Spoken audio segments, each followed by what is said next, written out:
All right, welcome back. Well, let's quickly talk about the Golden Eagles. You hinted us earlier that they came back into the country today, received a rousing reception, and I mean, I really don't know what to say because most of us, okay, this was what happened, what transpired when the guys came in. Most of us didn't expect anything from these guys. We wrote them off. We said Osimhen and Wakale are the only two good players in that team, but they got to Chile and they surprised us. And I mean, anything they get is well deserved. Well deserved, Yemi. You know, they went to the African CAF Under-17 Championship. They barely qualified. Barely qualified, and then they picked the last ticket. Fourth. They came fourth, and they played. Ironically, they played Mali, that won that tournament. The African champions. And what it shows is that a lot of work went into their preparation. Yes. You know, we must give kudos to the Nigerian Football Federation. Yes. You know, the president alluded to the fact that he was under pressure to sack Mandela Munike after that, tournament in Niger Republic, and he kept faith because he knew that, he had confidence that, he could do the job. And they went to several tournaments. They went to Korea, the Suwon tournament, and played some of the countries that they met later. Played Brazil, played a lot of friendlies, and you see, that's what we're talking about. You must prepare for a tournament, and they kept on improving. The bonding was there, and at the tournament, they are enjoying their time under the sun. I mean, look at this. Yeah, I mean, we followed everywhere. This is an inspiration. Yes. To other young kids coming up, that if they eventually work hard, and do the put nation your proud, mind, the whole nation will celebrate you. And what more can we get? The president spoke to them before the final. Yes. He spoke to them and encouraged them. We heard that the president will receive them, and he will receive them at a later date because they are planning, a joint host for all other sportsmen and women that did well at the All African Games between May 29 to this present point. Period. And I think it's a good one. By the time eventually they get to see the president, we hope that it will be worth a while. Yeah, and they were well received today. It's even fitting that now you have a sports minister in Nigeria now, the DG, a lot of dignitaries spoke with them, and so that's what happens when you succeed at what you do. I know you've been asked this question many times, but I'm going to throw it to you again. What next? Victory is sweet. Yeah. But it means that you have to work harder. Yeah, I think the greater challenge when you succeed is consolidation. Yes. This in the next few days, some of these young guys are going to be bombarded, with offers from clubs, here and there. Foreign We've clubs. been hearing CSK, Man U, Man City, we even hear Arsenal. some have already signed. In fact, some fans I was reading a report from my correspondent in Abuja that some fans were telling the players not to go to Chelsea. Right? Chelsea is a sinking club. It's a sinking ship. But the fact is that they must be guided properly. Yeah. These are young lads. Yes, they need money. Most of them are from poor background. A lot will be on them. Financially, that burden will be on them. To help to take care of some responsibilities in the home front. But they need to be guided. They need to go to where their career will be nurtured, where it will blossom. Yeah. You don't need to go to where you will sit on the bench and get discouraged, and then eventually, in 1 or 2 years, people forget about you. Your career is truncated. So this is where the federation, the commission, the sports commission, the sports ministry, I beg your pardon, their coaches should sincerely guide these players. Yeah. So that in the next 10, 15 years, we will have at least 70%. 70% of these players still playing actively for the national team and for wherever club they that would be themselves. The real definition of success. Absolutely. All right. Okay, let's move on now and talk about the Super Eagles. Let's talk about their preparation so far. Have you been impressed? Has everything gone according to plan? A lot of people are saying, much ado about nothing. It's Swaziland for crying out loud. But I think, I don't know, do you think the game deserves the seriousness that is being given? Well, in terms of preparation, you cannot really blame the Nigerian Football Federation or the coaches because this is a tight FIFA window. This match, the first leg Friday and the second leg on Tuesday. And some of these players also took part, played for their clubs over the weekend. Buffett matches, for instance, played on Sunday. I learned he arrived yesterday. But I like what Sunday Oli said. This mentality that Swaziland should be respected. What they have done in the past 1 2 years, shows that Counts for something. if you underrate them, it's at your own peril.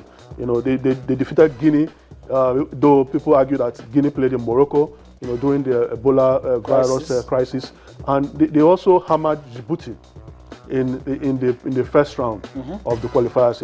Nigeria was exempted. Yeah, exempted. So I think they're high on confidence. You cannot underrate them. They're high on confidence. They score a lot of goals. You could argue that Djibouti is not weak weak side and all those things. Not like Nigeria. But a team that is noted for scoring goals should not be underrated. And like Olise said, they're going to play on artificial turf. And some of our players, I learned under previous coaches, have complained that they don't like playing, and that was why they have moved some of our matches in Nigeria to natural stadiums that have natural grasses. So I think the players have a huge task. They have to be mentally prepared. Yes, it's going to be played on artificial turf, and they have to be prepared for that. Okay, so we're wishing them all the best, and we hope that things will go according to plan for the Nigerian team, and of course we'll scale this hurdle. Okay, we have to be joined by the media officer of the Super Eagles, that's Toyin Bitoye. We hope he will join us anytime soon. But let's quickly continue this conversation. Okay, Toyin joins us now. Hello, Toyin. Yeah, Jerry, thank you. Thank you so much for having me. Okay, what update can you give to us? What are the things happening in camp? We've read stuff about, the camp bubbling. So let me start by saying, is the camp really bubbling? Yes, the camp is alive. Okay. The camp is well, and we are good to go now. We had our last training session in Nigeria a few hours ago. It was very, very good. We had good turnout of people who came to watch. Okay. We are traveling tomorrow morning, 7 a.m. All right. And they will be arriving in Swaziland by about 2 p.m. Okay. The bus will be able to rest for about 3-4 hours, and then we'll go to train at the match venue at 7 p.m. This is the match time. Okay. On Friday. So everything is set. All the 24 players in camp. We're very, very active in training today. No injury worries. The coaches were actively involved. And the spirit in camp is good. And the attitude is excellent. Everybody believes that we need to take this game with all the seriousness that it deserves. As Onye said, the FIFA window is so tight these days. We have to play a knockout game over 2 legs within 4 days. And it's not easy at all. And I think we need to commend the Nigerian Football Federation. We also need to commend all those who have made it possible, like the River State government, for the support they've shown in helping us to have a charter flight that will take us to Swaziland and bring us back immediately after the game so that we can get back on time to prepare for the second leg on Tuesday.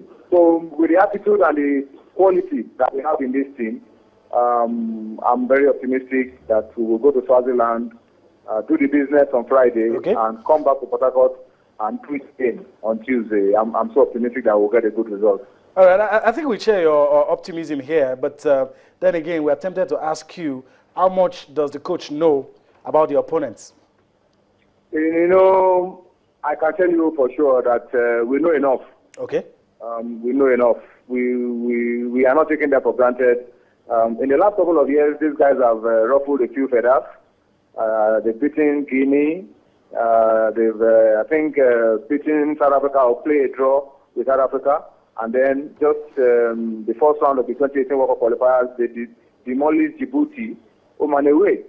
So we know that it must at least be a very decent size.